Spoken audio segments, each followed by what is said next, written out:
Attention, Bears fans. The locker room seems to be finally stabilizing, but two situations are stirring up the behind-the-scenes drama. One exposed the turmoil that sabotaged last season and put the franchise QB's name in the center of a crisis with former coaches. The other involves a controversial potential cut that could break the hearts of many fans. Yes, the new regime has arrived, but the cleanup apparently is not over yet. Welcome! Show your support for the Bears by reaching 100 likes on today's video. Caleb Williams arrived in Chicago in 2024, surrounded by expectations, and left his debut season with criticism, losses, and now a trail of resentment left by former members of the coaching staff. According to an ESPN report, some of the Bears' former coaches were not happy at all with how the quarterback exposed sensitive behind-the-scenes details from last season. And more than a generational clash, the case reveals a complete rupture between a rudderless locker room and a talent that was left to fend for himself. The statements that caused the discomfort are part of the book American Kings, a biography of the quarterback by Seth Wickersham. In it, Carl Williams, Caleb's father, revealed that the young QB was watching film alone, without any guidance from the coaching staff. "No one tells me what to watch. I just turn it on and watch," Caleb reportedly said. The image of the #1 overall pick left in the dark during his adaptation season echoed negatively throughout the league and raised red flags in Chicago. ESPN insider Jeremy Fowler confirmed that some of the former coaches were bothered by how this information became public, claiming that Williams should have been more discreet for the sake of professional responsibility. But let's be honest, if anyone has reasons to be disappointed, it's the quarterback himself. He came to lead a rebuilding franchise and was placed in a completely disorganized system, with changes in the offensive and coaching staff during the season. Shane Waldron, the offensive coordinator hired to develop Caleb, was fired after just 9 games. The last time this happened with an OC in Chicago was in 1970. Shortly after, head coach Matt Eberflus was let go after a management disaster against the Lions on Thanksgiving. In the midst of the chaos, Williams was left to fend for himself, and what should have been a careful transition turned into a survival test. The numbers speak for themselves. The Bears' offense was the worst in the NFL in total yards per game, 284.6, and ranked among the 3 worst in points per game, 18.2. No scheme, no protection, no stability. On any other team, with any other coach, the narrative could be different. But in Chicago, Caleb had to improvise in the dark, literally. Now, under the direction of Ben Johnson, considered one of the best offensive strategists in the league, Williams seems to be in good hands.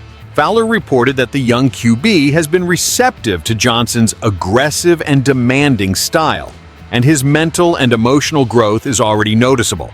The staff is working with him on aspects like body language, posture in the huddle, and reactions after bad plays, areas that were completely neglected last year. What is evident is that 2024 was not just a technical failure. It was also an institutional collapse. And if there is noise between the franchise's new QB and the former coaches, perhaps it's because the truth, though uncomfortable, needs to be said. Caleb Williams wasn't poorly prepared. He was left out in the cold. And now, with a real coaching staff around him, the expectation is not just for growth, it's for revenge. Starting in 2025, there are no more excuses. And by all indications, Williams is ready to show that the problem was never him. But while Caleb tries to erase the ghosts of 2024, another drama unfolds behind the scenes. And it could cost the departure of one of the most beloved players among fans.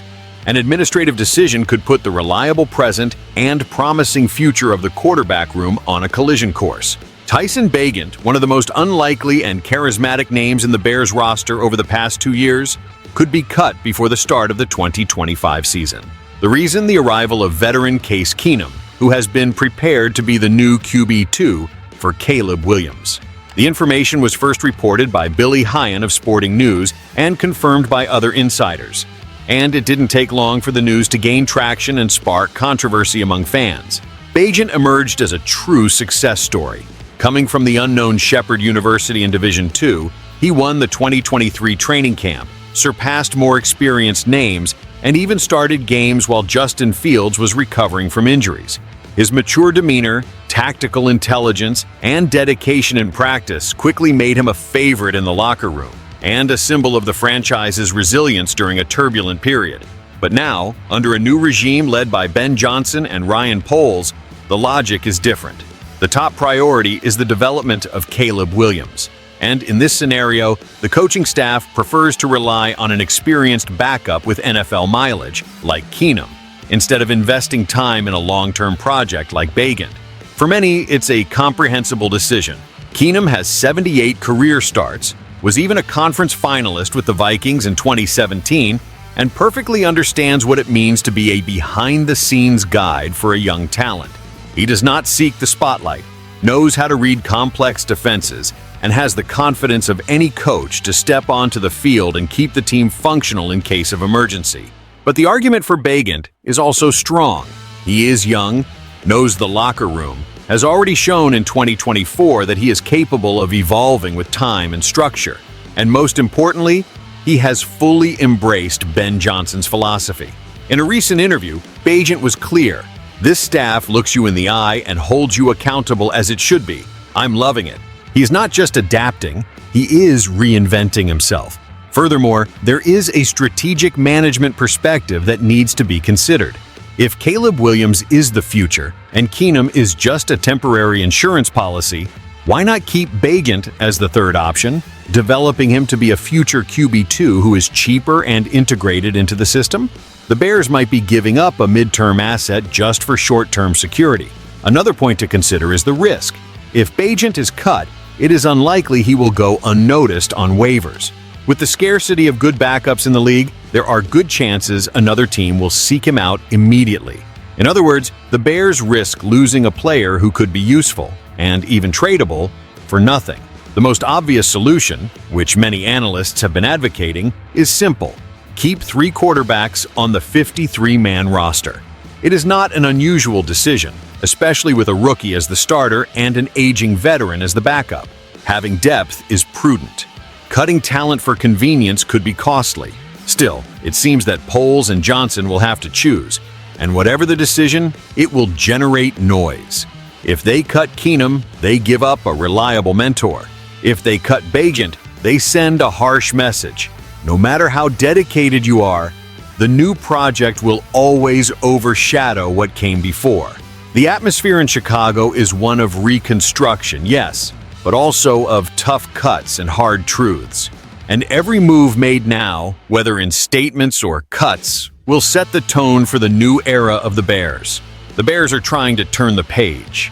Caleb Williams finally has serious coaching around him, but he still deals with the weight of the instability of 2024 and with coaches resentful of the truths that have come to light. At the same time, the team faces a symbolic choice: preserve the tradition and fight of Tyson Bagent, or fully bet on the security of a veteran. In my opinion, the Bears need to turn the page with courage, but without ignoring intelligence. Caleb is the main project, but keeping Bagent as a developmental piece is the most balanced path. Cutting him now would be a tactical and emotional mistake. And you, Bears fan, who should be Caleb's immediate backup? Case Keenum or Tyson Bagent? And what do you think about the drama with the former coaches? Leave your comment below, like the video, share it with your friends, and subscribe to the channel to follow each chapter of the new era of the Bears heading into 2025.